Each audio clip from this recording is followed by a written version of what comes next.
ആരാധനയ്ക്ക് കോള് തൂത്തിട്ടുണ്ട്, ആ വിരിച്ചിട്ടുണ്ട്. അതിന്റെ സുഖം ഒന്ന് വേറെയാണ്. Praise the Lord. Hallelujah. Praise the Lord. അവന്റെ പൊന്നുനാമം വാഴ്ത്തപ്പെടുമാറാകട്ടെ. ദൈവത്തിന്റെ നാമത്തിനായി നമ്മളെ തന്നെ വേർതിരിക്കപ്പെടുമ്പോൾ നമ്മൾക്ക് വേറൊരു വ്യക്തിത്വം ഉണ്ടാകും. നമ്മൾ ഓഫീസിൽ ഇരിക്കുന്ന വ്യക്തിത്വമല്ല നമ്മൾ ഇവിടെ വരുമ്പോൾ. നമ്മൾ നമ്മുടെ വീട്ടിലിരിക്കുന്ന അവസ്ഥയല്ല നമ്മുടെ കൂട്ടായ്മയിൽ വരുമ്പോൾ നമുക്കുണ്ടാകുന്ന ഒരു ഫീലിംഗ്. അവിടെ എന്തോ നമുക്കറിയാൻ കഴിവില്ലാത്ത എന്തൊക്കെ നമുക്കത് പറയാൻ കഴിവില്ലാത്ത എന്തോ ഒരു കാര്യങ്ങൾ നടക്കുന്നു, സംഭവിക്കുന്നുണ്ട്. Praise the Lord. അല്ലെ, നമ്മുടെ ഹൃദയങ്ങളിൽ എന്തോ ഒരു തണുപ്പ് കിട്ടുന്നുണ്ട്. കർത്താവിന് സ്തോത്രം. ദേശത്ത് മതിൽ കെട്ടുവാൻ ഞാനൊരു പുരുഷനെ അവിടെ ആരെയും കണ്ടില്ല.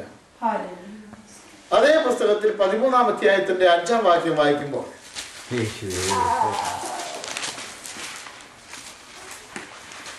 യഹോവയുടെ നാളിൽ യുദ്ധത്തിൽ ഉറച്ചു നിൽക്കേണ്ടതിന് നിങ്ങൾ ഇടിവുകളിൽ കയറിയിട്ടില്ല, ഇസ്രായേൽ ഗ്രഹത്തിനു വേണ്ടി മതിൽ കെട്ടിയിട്ടുമില്ല.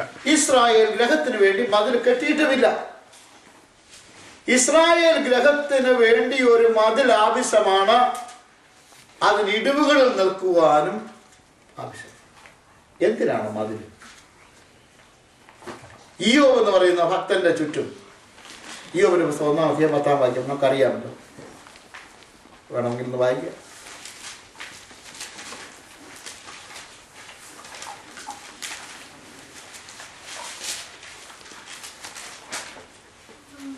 ഇയ്യോബ് ദൈവഭക്തരായിരിക്കുന്നത് നീ അവനും അവന്റെ വീടിനും അവനുള്ള സകലത്തിനും ചുറ്റും വേലി കെട്ടിയിട്ടല്ലയോ? നീ വേലി കെട്ടുന്നു.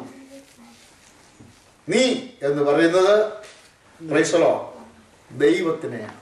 നീ ആരാണ് പറയുന്നത്? സാത്താനാണ് പറയുന്നത്. നീ ഒരു വേലി ആർക്ക് കെട്ടിയിട്ടുണ്ട്? ഭക്തന് കെട്ടിയിട്ടുണ്ട്. ഇയ്യോബ് എന്നുള്ള വീട് ഭക്തന്മാർക്ക് വേലിയുണ്ട്. ഏത് ഭക്തനും ഒരു വേലി ദൈവം കെട്ടി ഉണ്ടാക്കുന്നുണ്ട്. ആ ഒരു ദർശനം, ആ ഒരു കാഴ്ചപ്പാട് നമുക്കുണ്ടാകും. ഉദാഹരണം പറയാം. അബ്രഹാമിന്റെ ഭാര്യ സാറായ അമേലേക്ക് തട്ടിക്കൊണ്ടുപോയി എന്ന് വേണേ പറയാം. രാത്രിയായപ്പോൾ അമേരിക്കയിൽ വെച്ച് ദൈവം വിളിച്ചു. ആ കൊണ്ടുവന്ന സ്ത്രീ ഉണ്ടല്ലോ, തൊട്ടുപോകരുത്. എന്ത് ചെയ്തു? നീ തൊട്ടു പോകരുത്. ഭസ്മമായി പോകുന്നു. അബ്രഹാമേ, വിളിച്ച ദൈവം നിന്റെ ഭാര്യയ്ക്കും നിന്റെ മക്കൾക്കും എവിടെയായിരുന്നാലും ഒറ്റയാളും ഒന്നും ചെയ്യത്തില്ല. നീ ഭക്തനാണോ? നിനക്ക് ചുറ്റും വേലിയുണ്ട്. നീ ഭക്തനാണോ? നിന്റെ ഭവനത്തിന് ചുറ്റും വേലിയുണ്ട്. നീ ഭക്തരാണോ? നിന്റെ കാറിന് ചുറ്റും വേലിയുണ്ട്. നിങ്ങൾ ഭക്തന്മാരാണോ? നിങ്ങളുടെ സഭയ്ക്ക് ചുറ്റും വേലിയുണ്ട്. നിങ്ങൾ കൃപയുള്ളവരെ സഭയാണോ? നിങ്ങളുടെ ദേശത്തിന് ചുറ്റും വേലിയുണ്ട്. അപ്പൊ ദേശത്ത് അനർത്ഥം വരാതിരിക്കണമെങ്കിൽ അവിടെയുള്ള ദൈവസഭയ്ക്ക് ഒരു ദൗത്യമുണ്ട്. ദേശത്തിനായൊരു വേലി.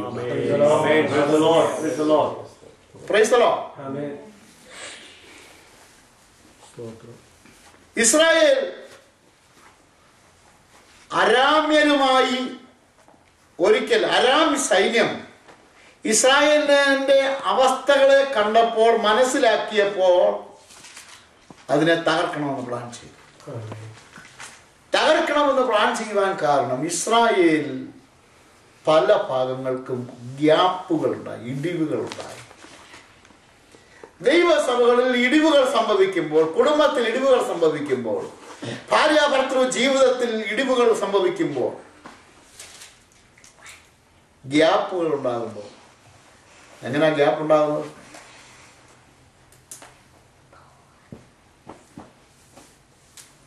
അഭിപ്രായ വ്യത്യാസങ്ങൾ, സംസാര ശൈലിയിൽ വ്യത്യാസം വരുമ്പോൾ, കുടുംബങ്ങളെ സ്പർശിക്കുമ്പോൾ, ആകരുതാത്തതായ വാക്കുകൾ ഉച്ചരിക്കുമ്പോൾ, ദൈവത്തിന് വിരുദ്ധമായ വാക്കുകൾ സംസാരിക്കുമ്പോൾ കുടുംബത്തിനകത്ത് ഗ്യാപ്പുകൾ സംസാരിക്കും.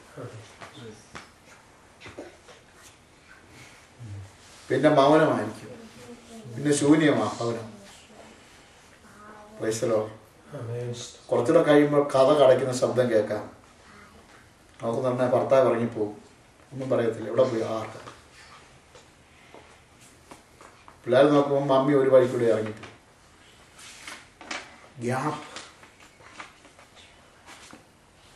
ഓർത്തോണം അവിടെ എന്ത് സംഭവിക്കാൻ പോകുന്നുള്ളത്. ആ ഗ്യാപ്പിൽ കൂടെ സാത്താൻ കയറും.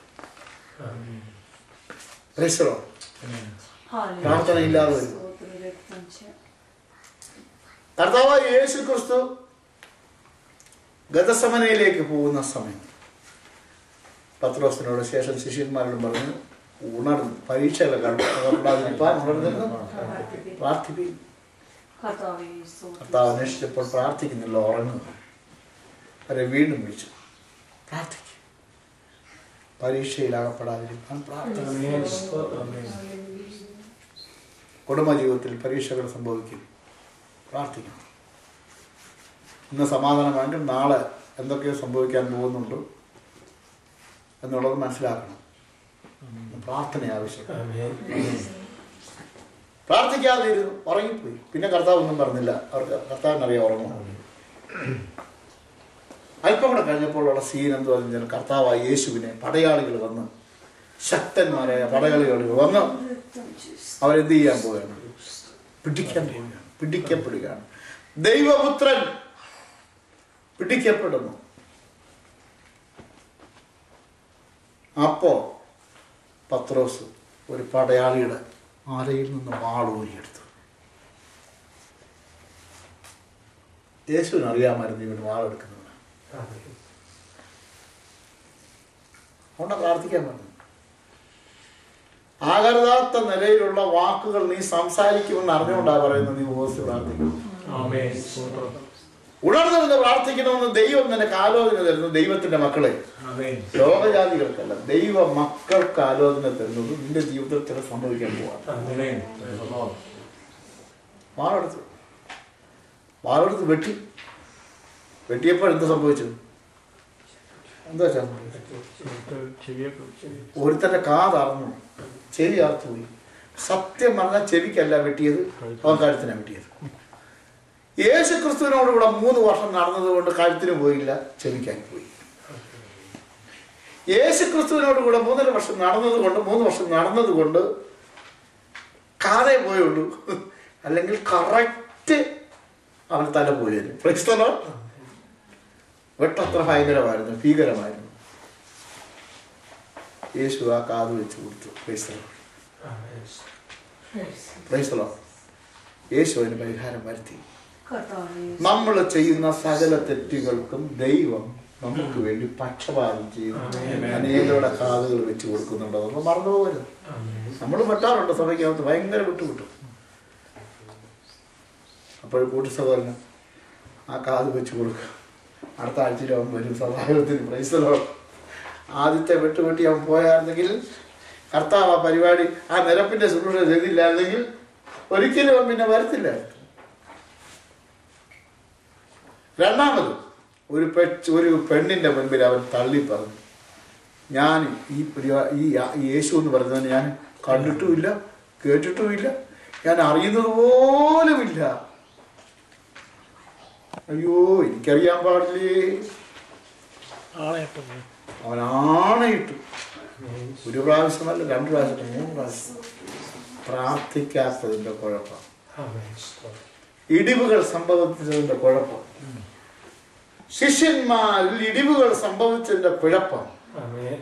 അതിൽ കൂടെ സാത്താൻ കയറി ശിഷ്യന്മാരെ തകർത്തു കളഞ്ഞു. അന്ന് വരെ യേശുക്രിസ്തുവിനോട് കൂടെ ജീവിച്ച്, യേശുക്രിസ്തുവിന്റെ കൂടെ ജീവിച്ചത് മാത്രമല്ല, യേശു നടന്നതുപോലെ വെള്ളത്തിന്മീതെ നടന്ന പത്രോസിനായി സംഭവിച്ചതെങ്കിൽ, ബാക്കി ഞാൻ പറയുന്നില്ല. പിന്നെ ഒരു ദിവസം പറഞ്ഞു, ഞാൻ പോവാ, നിങ്ങൾ വരുന്നുണ്ടോ? എവിടെ പോവാ? ഞാൻ ആ പഴയ പരിപാടിക്ക് പോവാ. അച്ഛൻ വരുന്നുണ്ടോ? നല്ല സുന്ദര സാധനം കിട്ടും.